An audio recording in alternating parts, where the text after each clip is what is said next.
formación metodológica en el bachiller de la verdad, de la mano de Iñaki Marino de Berriocho. Buenas tardes a todos. A ver, yo lo que voy a decir es muy evidente.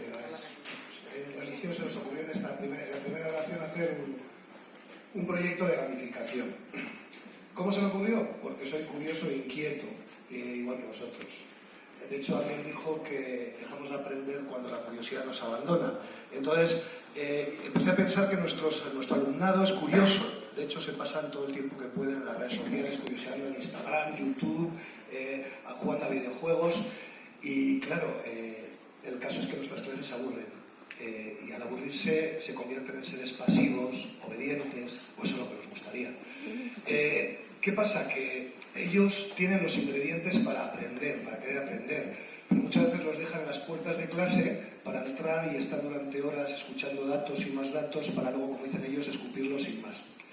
Claro, hice un curso de innovaciones educativas con alguno de los que está aquí y me hizo pensar en esto, en que tiene que haber modelos mucho más motivadores. Y se me ocurrió la gamificación, esto de llevar la dinámica del juego al aula, planteando niveles con retos y diferente dificultad, con unos objetivos claros que los conocen los chavales, ellos son los protagonistas del aprendizaje y le dan sentido y utilidad, como os ha dicho antes, y reciben recompensas a modo de estimulación positiva. Las herramientas que utilicé pues, fueron Geniali, las que aprendí en ese curso, Geniali, que se trata de crear paisajes de aprendizaje interactivos. Luego Google Classroom para el tema de la retroalimentación, feedback y todas estas historias, acompañarles realmente en tiempo real a los chavales. Y luego un poco de creatividad, pues Photoshop para hacer las imágenes que aparecían en el videojuego. Ya se ha dicho aquí, no se trata de hacer nada nuevo, coger las actividades que utilizábamos, que funcionaban, y aplicar pues, nuevas metodologías y algo de psicología del aprendizaje, taxonomía de Bloom, como os ha dicho, inteligencias múltiples.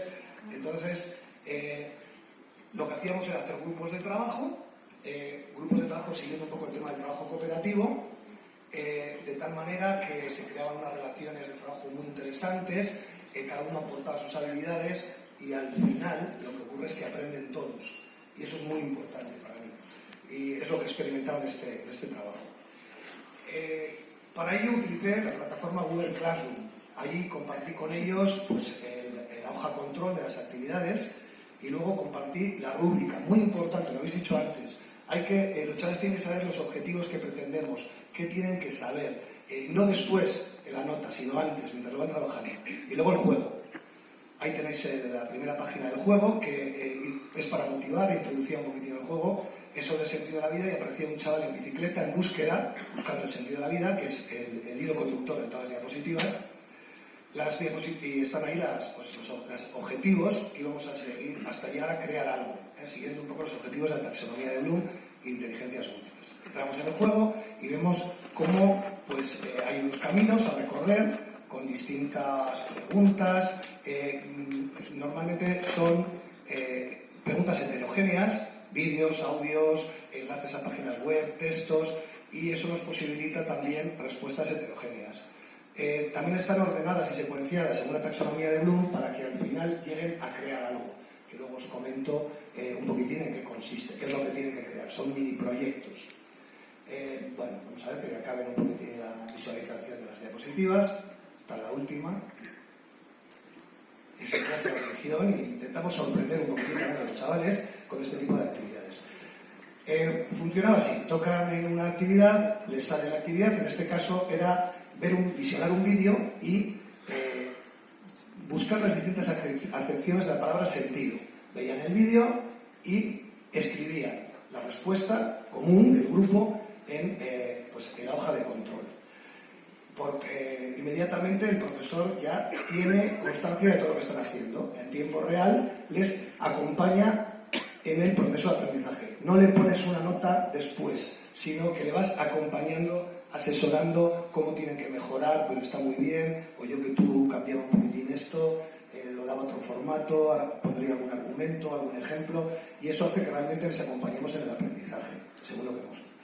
En todas las pantallas hay un proyecto final, lo que nuestras programaciones didácticas llamamos situación-problema. Al final tienen que resolver. Para resolver esa situación-problema han tenido que contestar a las preguntas que les van ayudando, que es un poco lo que has dicho antes este caso tenían que hacer una campaña de publicidad de por qué merece la pena levantarnos todas las mañanas y ser felices. Invitar a sus amigos de la ESO a que se lo planteen. En la última tenían que hacer una argumentación en torno a, habíamos trabajado en los ateísmos y maestros de la sospecha, y tenían que hacer una argumentación en torno como, a pesar de las críticas lógicas que se hace a la religión y se ha hecho a lo largo de la historia, cómo es posible hoy ser creyente. Siempre durante todo el proceso, no al final, sino mientras lo van haciendo, les damos distintas insignias o medallas para estimular positivamente. En este caso, pues había de oro, plata, bronce, todos los grupos llevaban medallas, todos. No había nadie que se quedara sin medallas, y eso, cuando se me olvidaba dárselas, me las pedían. Aquí tenéis algunos de los carteles. Primero de bachiller, estoy hablando, que algún profesor lo ponía en duda. Primero de bachiller lo hacía. Aquí tenéis algunos de los carteles que hicieron y que pusimos por los pasillos. La verdad que es un desastre, y el de Brandon me va a matar porque yo no saqué fotos puestos en los pasillos y quedaban muy bonito para venderlos, pero bueno. Hicieron también algún pequeño anuncio que luego se puede presentar a las clases. Porque es una manera innovadora de aprender, porque aprendes más por tu web. Aprendes de una manera sencilla. Además, es más llevadero. Pues es bueno porque nos hace pensar. Aprendes más y es en un grupo y cada uno aporta diferentes cosas. Todavía se podría hacer otras asignaturas. Bueno, esta es la valoración de los alumnos. Me han propuesto que a ver si luego en filosofía y en psicología. Y lo voy a hacer, si tengo tiempo. Porque la evaluación que tengo que hacer, a ver, esto es muy interesante. Es un aprendizaje guiado, pero también, no os voy a engañar, es muchísimo trabajo. Secuenciar bien las actividades lleva mucho tiempo. Es luego súper enriquecedor, Y además, una cosa, aunque lleva mucho tiempo, siempre luego tienes la sensación de que te falta algo. Que yo creo que es una señal buena de que lo estamos haciendo bien, ¿no?